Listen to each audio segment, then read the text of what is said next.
सभी को नमस्कार। साथियों, जैसा कि आप जानते हैं कि दिल्ली की सरकार में मंत्री रहते हुए जय भीम मुख्यमंत्री प्रतिभा विकास योजना जैसी योजना हमने बनाई। लोग सीवर में मर जाया करते हैं, कोई सरकार केयर नहीं कर रही है, लेकिन पहली बार मैकेनाइज तरीके से 200 सीवर मशीनें लाके सीवर में उतरना बैन करके सीवर में होने वाली मौतों को दिल्ली में रोका और एक देश के सामने एग्जाम्पल पेश किया कि जो लोग इंसान के मल में उतरते हैं वो भी इंसान है, उनकी जान की कीमत होनी चाहिए। लेकिन अनफॉर्चुनेटली पूरे देश के अंदर हम देख रहे हैं जाति और धर्म के नाम पे लगातार उन्माद पिछले लगभग 10 सालों में बहुत ज़्यादा बढ़ गया है। जगह जगह दंगे हो रहे हैं और दलित लोगों के साथ, विशेष रूप से अनुसूचित जाति, जनजाति, पिछड़े वर्ग और माइनॉरिटीज के साथ चुन चुन के उनका जाति धर्म देख के जो उत्पीड़न किया जा रहा है, ऐसे में जो राहुल जी ने एक नारा दिया भारत जोड़ो यात्रा के तहत कि मैं नफरत के बाजार में मोहब्बत की दुकान खोलने आया हूं, उस नारे ने दिल को छू लिया। और उन्होंने जो कहा कि संविधान की रक्षा करनी है और देश में सामाजिक न्याय को आगे बढ़ाते हुए सभी वर्गों को उनके जनसंख्या के हिसाब से हिस्सेदारी भागीदारी मिलनी चाहिए, उस बात ने प्रेरित किया कि इसी बात की तो लड़ाई फूले, साहू, अंबेडकर, पेरियार, डॉक्टर बाबा साहब अंबेडकर जी ने लड़ी है पूरे जीवन। और मैं खुद 56 साल का हूं, लेकिन 43 साल की उम्र, 43 साल टोटल मेरे इस मिशन मूवमेंट में, सामाजिक न्याय के इस आंदोलन में लगे हैं। और मुझे आज याद आ रहा है कि अरविंद केजरीवाल जी जब एक गाना गाया करते थे, और वो गाना आपको सबको याद होगा, इंसान से इंसान का हो भाईचारा, यही पैगाम हमारा। लेकिन उस गाने की एक लाइन है जिसे वो नहीं गाते थे, वो लाइन है, नए जगत में हुआ पुराना ऊंच नीच का किस्सा, सबको मिले मेहनत के मुताबिक अपना अपना हिस्सा। अगर वो हिस्सा नहीं मिलेगा तो कहीं ना कहीं हम धोखा दे रहे हैं।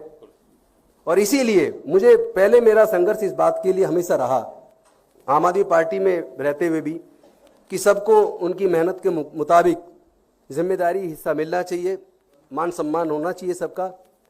उन्होंने जो मुझे मौका दिया 2 बार विधायक लड़ने का और बहुत बड़े मार्जिन से 2 बार जीत हुई, मंत्री बनने का मौका दिया, उसके लिए तो मैं उनका आभार व्यक्त करता हूं। लेकिन मेरी लड़ाई कहीं और है। सामाजिक न्याय के मुद्दे पर, जाति जनगणना के मुद्दे पर, हिस्सेदारी भागीदारी के मुद्दे पर कहीं ना कहीं आम आदमी पार्टी चुप्पी साध लेती है। और विशेष रूप से अनुसूचित जाति, जनजाति, पिछड़े वर्ग व माइनॉरिटीज के लीडर्स के साथ अगर कोई बात होती है तो वो चुप्पी साध लेते हैं। ये बात कहीं ना कहीं दिल को लगती है, ठेस लगती है।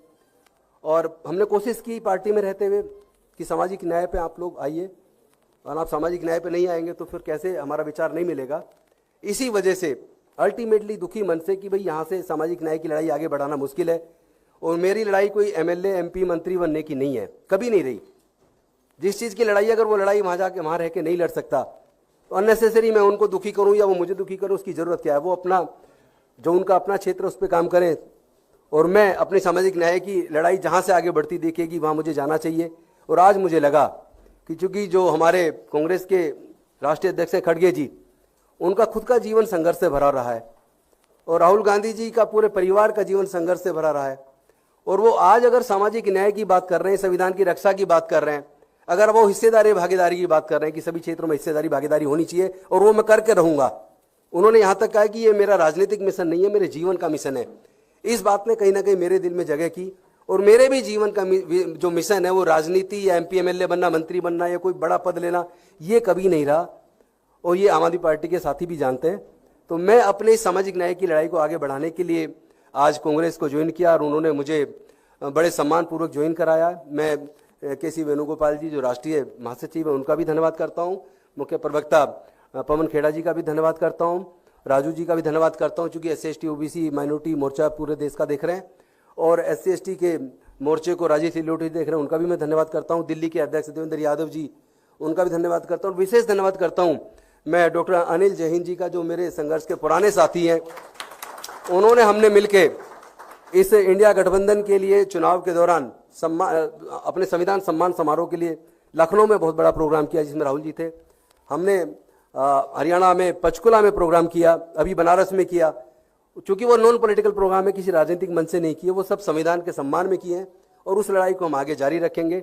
मैं आप सब साथियों का धन्यवाद करता हूं। भारद्वाज जी भी साथ बैठे हैं, उनका भी मैं धन्यवाद करता हूं।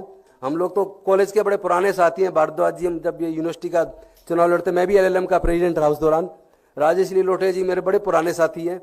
क्योंकि 24 सितंबर 2002 को समता सैनिक दल का स्थापना दिवस था और उस दिन हमने जब leader of opposition Sonia Gandhi ji थी, उनको मुख्य अतिथि के तौर पर बुलाया था। मंच संचालन मैंने खुद किया था।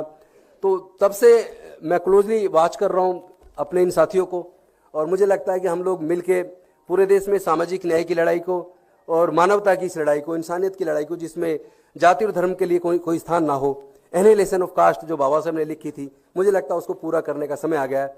बहुत बहुत धन्यवाद, शुक्रिया।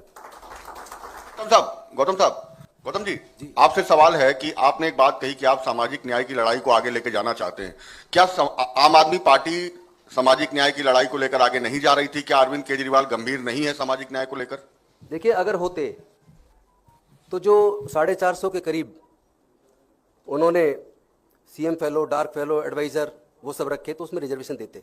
मैंने उस वक्त भी चिट्ठी लिखी थी, लेकिन उस पर कोई ये कहा कि ये नौकरी नहीं है, तो तनख्वाह जा रही है हर महीने, और जो काबिलियत आप मांग रहे हो काबिलियत के लोग अगर अनुसूचित जाति जनजाति पिछड़े वर्गों में हैं, तो उनमें उनको हिस्सा देने में क्या दिक्कत थी? साथ में एक बात बताइए, आज जो योजनाएं हमने बनाई समाज कल्याण विभाग से संबंधित, SC ST OBC से संबंधित, माइनॉरिटी संबंधित, सब योजनाएं बंद क्यों हैं? किसी को दर्द क्यों नहीं होता? तब SC ST OBC माइनॉरिटी के मुद्दे पे बात आती है, उनके जो योजनाएं उनकी पहले से चलती है वो सारी बंद है, तो किसी को दर्द क्यों नहीं होता? उस पर सीरियसनेस नजर क्यों नहीं आती? मेरे मन में वो दर्द है। जिन वर्गों के लिए योजना बनाई है, उनके विकास की योजनाएं हैं, सबके लिए योजनाएं। जय भीम मुख्यमंत्री प्रतिभा विकास योजना तो केवल SC ST के लिए नहीं थी, उसमें तो जनरल कैटेगरी टोटल 15,000 बच्चों को सिविल सर्विसेज की कोचिंग, इंजीनियरिंग की, मेडिकल की, तमाम तरह की कोचिंग का हमने इंतजाम किया। वो चली 2 साल, आज वो बंद है। दर्द होता है जब बच्चे आते हैं। हमारे अपने इंजीनियरिंग कॉलेज के अंदर अगर 2.5 लाख रुपए साल की फीस है, 4 साल की फीस ही फीस केवल 10 लाख रुपया है। उसके बाद हॉस्टल का खर्चा, खाने का खर्चा, सारे खर्चे जोड़ लिए जाए, 15 लाख से कम में एक बच्चा इंजीनियरिंग की डिग्री नहीं कर सकता दिल्ली के इंजीनियरिंग कॉलेज से। अब पढ़ाई, पैसे के अभाव में बच्चे पढ़ाई छोड़ रहे, कौन देखेगा? मैंने कहा था बजट में कम से कम 150-200 करोड़ ऐसे बच्चों के लिए दे दो जिनके पास पैसा नहीं है, फीस जमा नहीं कर सकते। मेरे पास बच्चे आते हैं, फीस के लिए इंतजाम कर दो। मैं अपने यार दोस्तों से मिलकर 2-4 बच्चों की फीस का इंतजाम किया, लेकिन इतने बच्चे का मैं कहाँ कर पाऊंगा? तो वो दर्द है मेरे दिल में। ऐसे बच्चों के लिए किसी को कोई सीरियसनेस नहीं है। राष्ट्रीय अध्यक्ष खड़गे जी, उनका खुद का जीवन संघर्ष से भरा रहा है, और राहुल गांधी जी का पूरे परिवार का जीवन संघर्ष से भरा रहा है। और वो आज अगर सामाजिक न्याय की बात कर रहे हैं, संविधान की रक्षा की बात कर रहे हैं, अगर वो हिस्सेदारी भागीदारी की बात कर रहे हैं कि सभी क्षेत्रों में हिस्सेदारी भागीदारी होनी चाहिए, और वो मैं करके रहूंगा। उन्होंने यहां तक कहा कि ये मेरा राजनीतिक मिशन नहीं है, मेरे जीवन का मिशन है। इस बात ने कहीं ना कहीं मेरे दिल में जगह की, और मेरे भी जीवन का जो मिशन है वो राजनीति या MP MLA बनना, मंत्री बनना या कोई बड़ा पद लेना, ये कभी नहीं रहा। और ये आम आदमी पार्टी के साथी भी जानते हैं। और मुझे आज याद आ रहा है कि अरविंद केजरीवाल जी जब एक गाना गाया करते थे, और वो गाना आपको सबको याद होगा, इंसान से इंसान का हो भाईचारा, यही पैगाम हमारा। लेकिन उस गाने की एक लाइन है जिसे वो नहीं गाते थे। वो लाइन है, नए जगत में हुआ पुराना ऊंच नीच का किस्सा, सबको मिले मेहनत के मुताबिक अपना अपना हिस्सा। अगर वो हिस्सा नहीं मिलेगा तो कहीं ना कहीं हम धोखा दे रहे हैं।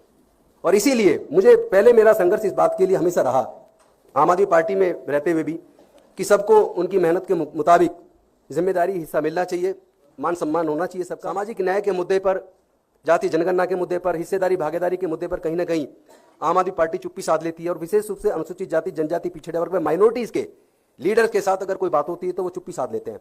ये बात कहीं ना कहीं बिल्कुल लगती है, ठेस लगती है। 450 के करीब उन्होंने CM fellow, dark fellow, advisor वो सब रखे, तो उसमें रिजर्वेशन देते। मैंने उस वक्त भी चिट्ठी लिखी थी, लेकिन उस पर कोई ये कहा कि ये नौकरी नहीं है, तो तनख्वाह जा रही है हर महीने, और जो काबिलियत आप मांग रहे हो काबिलियत के लोग अगर अनुसूचित जाति जनजाति पिछड़े वर्गों में हैं, तो उनमें उनको हिस्सा देने में क्या दिक्कत थी?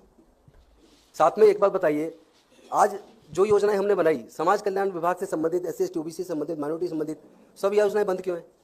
किसी को दर्द क्यों नहीं होता? जब SC ST OBC माइनॉरिटी के मुद्दे पे बात आती है, उनके जो योजनाएं उनकी पहले से चलती है वो सारी बंद है, तो किसी को दर्द क्यों नहीं होता?